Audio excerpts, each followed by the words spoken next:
Good evening everyone. So we're back again sa ating video ngayon is pag-uusapan natin yung bagong UI interface ni Infinity Free pag gumagamit kayo doon or nag-host kayo, and isa din kayo uh, sa mga aspiring IT students, mga freshies na kasi sa second year kasi ngayon is tinuturo lang pag sa full stack development is localhost. Pero pag gusto nyo i-develop yung skills nyo, pwede kayong mag-host for free using Infinity Free pagka gusto nyo i-develop kung gusto nyo magpa-impress sa panelist, pero hindi yung tatanggapin, depende na lang siguro sa panelist nyo.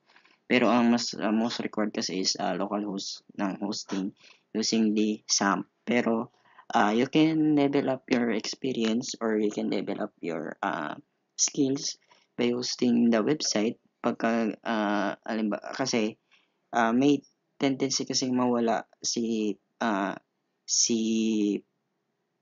program nyo sa drive na yun kung naka-local host siya, tapos bigla nyo na-delete or napakailaman si SAMP folder sa computer nyo. Pero ito, tuturo ko sa inyo, kahit ma-delete nyo yung files nyo sa SAMP is hindi siya mawawala basta nandun na siya sa Infinity Free. Ito siya, papakita ko sa inyo. So ito si Infinity Free. Ayan. Kailangan nyo lang dito is mag-sign in kay Infinity Free. And then, para mabuksan nyo yung file manager, ayan, punta kayo dito sa Infinity Free. Ayan, yung HTTP is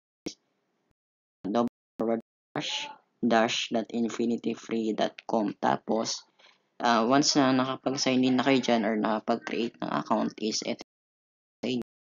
And is, magagay niyo yung website. Ito yung gagamitin. Ito halimbawa, ito yung website ko. Which is ito yung website nung ginagamit namin sa Celestia. Ayan, ito yun.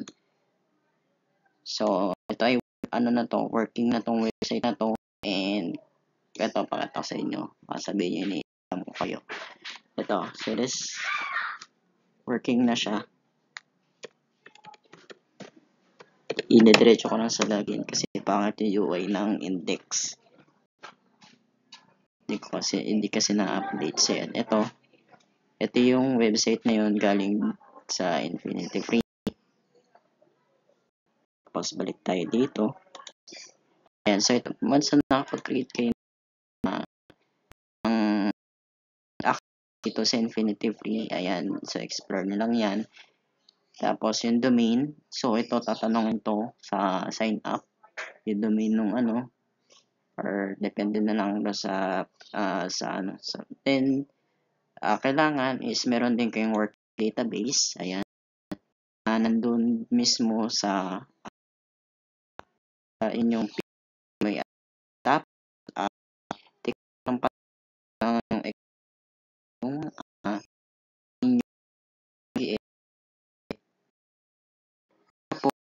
meron kayong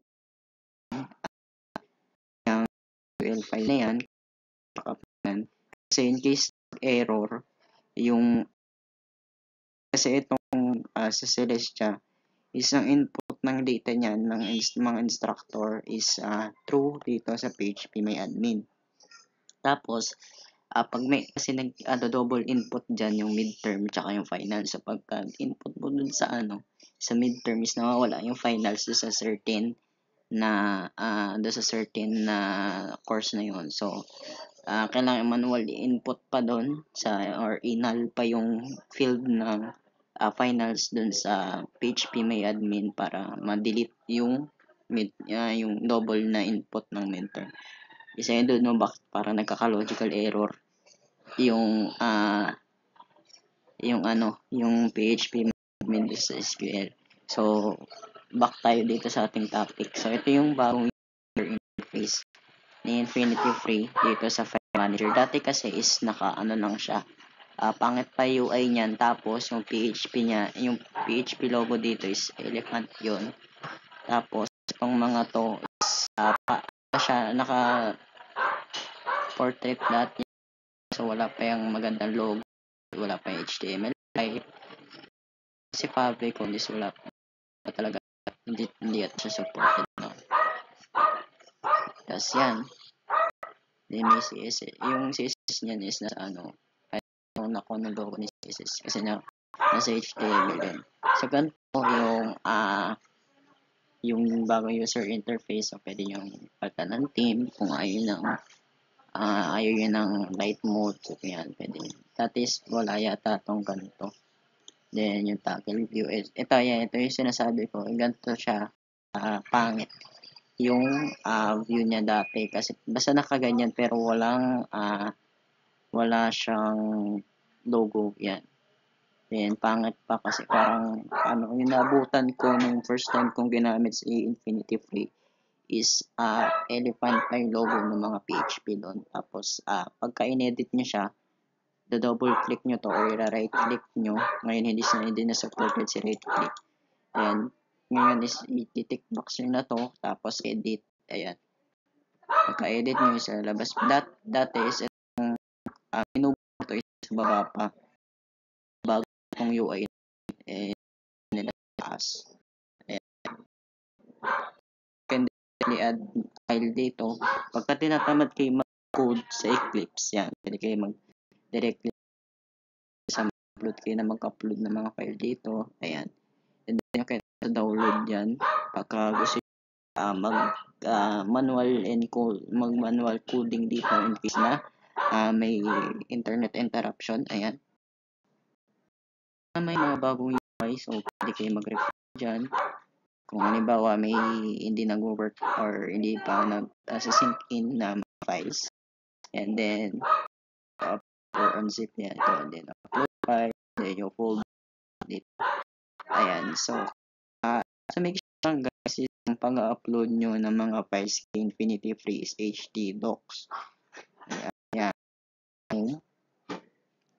Huwag pag-upload dito sa mismong directory ni Infinity Free kasi meron dyang readme, ayan, na do not upload files here, or minsan dito sa htdocs is nag-e-error yan. So, you need to configure the file na lang or i-upload na lang si file. Minsan kasi is nagkakaroon ng FTP or file transfer protocol server na error yan dyan. Minsan. Pero also re-upload the file if ever man na hindi mismo do sa file ang error. Ayan. So, ganun lang yung algorithm ni Infinity Free. So, this is for free. And pwede kayo mag-host dito once na merong PHP and MySQL yung inyong website. I don't know na pagka static na yung website, pagka HTML, CSS, and JavaScript. Fully work mag-host kayo ng mga website with PHP and SQL sa inyong mismong website. So, yun lang guys, and thanks for watching.